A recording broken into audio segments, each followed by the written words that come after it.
right now here in the United States, every single crutch has been removed in 1 week. I want you to think about that for a moment.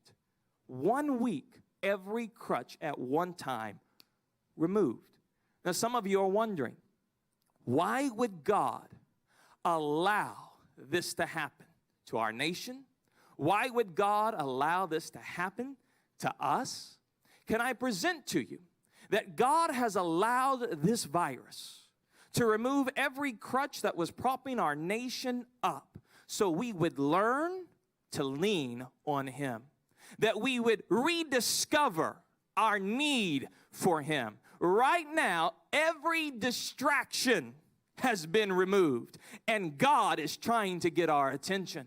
This crisis is going to bring the United States of America back to God. In fact, God allowing this virus to remove all of our crutches is actually an act of mercy on God's part, because through this, so many people are coming to the recognition, I need Jesus. I cannot lean on the crutch of my job. I cannot lean on the crutch of my favorite athlete. I cannot lean on the crutch of my pastor. I got to lean on God. God has allowed this, but God is using this. Now, here's the thing that I find interesting. Yes, this season is uncomfortable.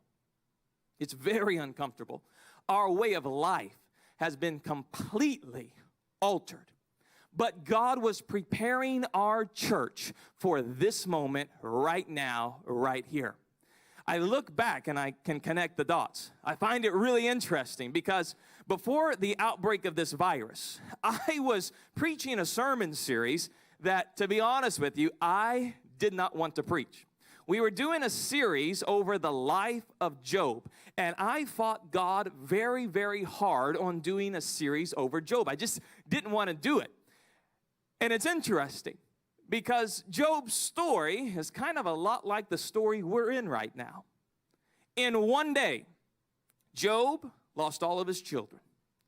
Job lost all of his wealth. He lost all of his businesses. And then he even lost his health. In 1 week, we have nearly lost everything. Kind of reminds me of what we had been talking about in regards to the prophet Elijah in the midst of our Job series. Elijah goes and he confronts the evil king Ahab.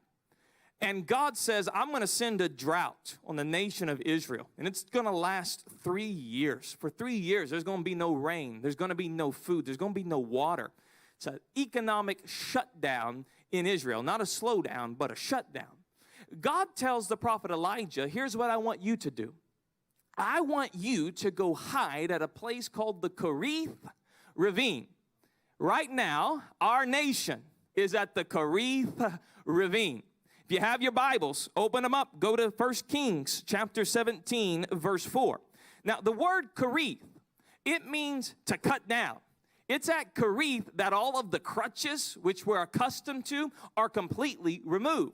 But it's also at Kerith that we see and we experience the goodness of God.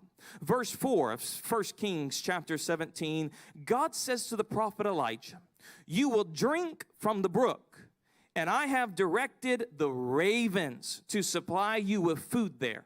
So Elijah did what the Lord had told him. He went to the Kerith Revine, east of the Jordan, and he stayed there. The ravens brought him bread and meat in the morning, and bread and meat in the evening, and he drank from the brook.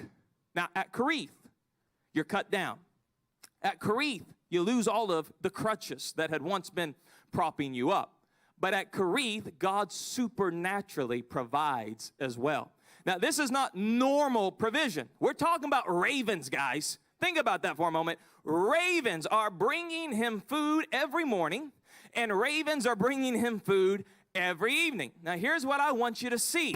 The ravens did not bring 7 Chick-fil-A breakfast sandwiches on Monday morning and 7 Subway footlongs on Monday evening. That's not what the Ravens did. This was God's original DoorDash at the time. But the Ravens brought 1 Chick-fil-A sandwich in the morning on Monday and 1 Subway footlong in the evening on Monday night, and this happened every single day.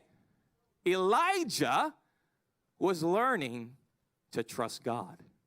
Elijah was learning dependence upon God. You say, well, how come God didn't give enough for the week? Because God was teaching Elijah how to trust him every single day. And I can imagine Elijah thinking to himself, well, what happens if the ravens don't show up?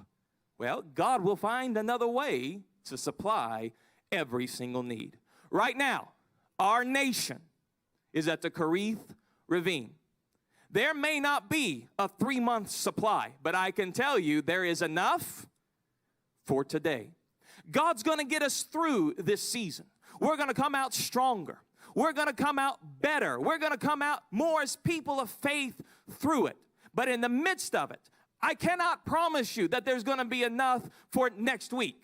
But what I can promise you is there's going to be enough for this week. I can't promise you about tomorrow, but I can promise you today, God will supply. The ravens will come every morning, and the ravens will come every evening. I don't know how God's going to do it, but I can promise you, God is going to do it. And as God begins to do it, you begin to trust him even more. You begin to see the goodness of God, and you begin to learn how to depend on God.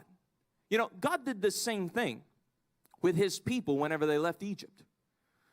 Cross the Red Sea, they get out into the desert, and God supernaturally provides food from heaven. It's called manna. It was like this bread substance that was falling from heaven every single day.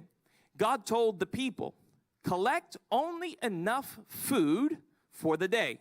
Don't collect food for tomorrow. Don't collect food for next week. The food that you collect for tomorrow and next week, that food's going to be rotten. It's not going to be of any good to you. Collect enough food for today. God was teaching his people then how to trust him day by day by day. Right now, God is teaching you and I how we need to trust him today.